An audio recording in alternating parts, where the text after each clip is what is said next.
কারো চুমুর স্পর্শ পেয়ে শিলা বুঝতে পারে তারেকের ঘুম ভেঙেছে। লক্ষ্য করলো তারেক ধীরে ধীরে তার জামা কাপড় খুলছে। খানিক পরে মিলিত অবস্থায় শিলাকে শক্ত করে জড়িয়ে ধরে গালে চুমু খেলো। শিলাও দুই হাতে তারেককে জড়িয়ে ধরে আবার তীব্র উত্তেজনায় তারেকের চুল খামচে ধরে। হঠাৎ দুজনের চোখাচোখি হলো। শিলার উপরে যে দুটা চোখ সেগুলো খুব অপরিচিত, অন্ধকারে কেমন ঝলমল করছে। রুমের বাতি জেলে ঘুমিয়েছিল, কিন্তু এখন রুম অন্ধকার। হঠাৎ শিলার হাতে লাগলো পাশের আরেকজনের পিঠে।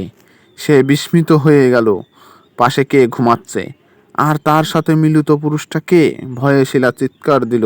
তারেক সাথে সাথে হকচকিয়ে ঘুম থেকে উঠে বাতি জ্বেলে দেয়। বাতির আলোতে তারেক যা দেখলো সেটার জন্য বিন্দুমাত্র প্রস্তুত ছিল না। তার রূপবতী স্ত্রী কিছুই পরে নেই, আর একটা সাপ তার কোমর থেকে বুক অবধি পেঁচিয়ে আছে। সে তাড়াতাড়ি পাশের রুম থেকে একটা লাঠি নিয়ে এলো। এসেই দেখে সাপটা চোখের সামনে কালো বিড়াল হয়ে গেছে। গত রাতের ওয়াবুদ্দিনের কথা মনে পড়ে যায়। সে লাঠি হাত থেকে রেখে নিরাপদ দূরত্বে দাঁড়ালো। সাথে সাথে সাপটা হঠাৎ করে রুম থেকে উধাও হয়ে গেল।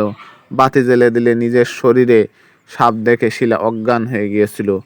তারেক ভয়ে ভয়ে কাঁপা গলায় ডাকছে, শিলা, এই শিলা, আমি জিন্নে মুমিন ইমাম সাহেব। কথাটা শুনে ইমাম সাহেব বিস্মিত চোখে তাকিয়ে রইলেন। তিনি সিলেটের এক জামে মসজিদে প্রায় 20 বছর যাবৎ একসাথে ইমাম মুয়াজ্জিনের দায়িত্ব পালন করে এসছেন। উনার বেতন কেবল 3000 টাকা। প্রথম যখন এই মসজিদে এলেন তখন ছিল কেবল 1500 টাকা। কদিন যাবৎ ইমাম সাহেব খুবই অসুস্থ, শারীরিক না মানসিক অসুস্থ আছে।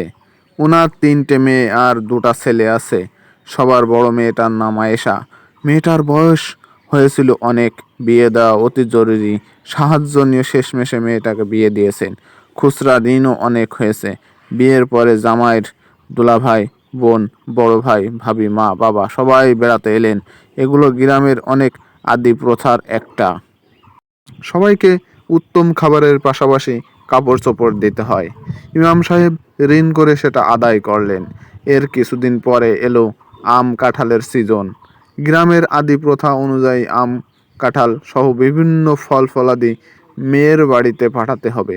প্রথমবার খুব বেশি করে পাঠানো লাগবে, যাতে করে মেয়ের শ্বশুর বাড়ি পাড়া প্রতিবেশীকে খাওয়ানো যায়। ইমাম সাহেব ঋণ করে তাই করলেন। ঋণ মেটানোর আশা হচ্ছে পশ্চিমের জমিটা, সেখানে ভালো ধান হয়, বিক্রি করে দেবার কথা ভাবছেন। এভাবে একের পর এক প্রথা অনুযায়ী ইমাম সাহেব দিয়ে যাচ্ছেন। ধান তোলার পরে পিঠে দেওয়া, মেয়ে জামাই এলে কাপড় দেওয়া।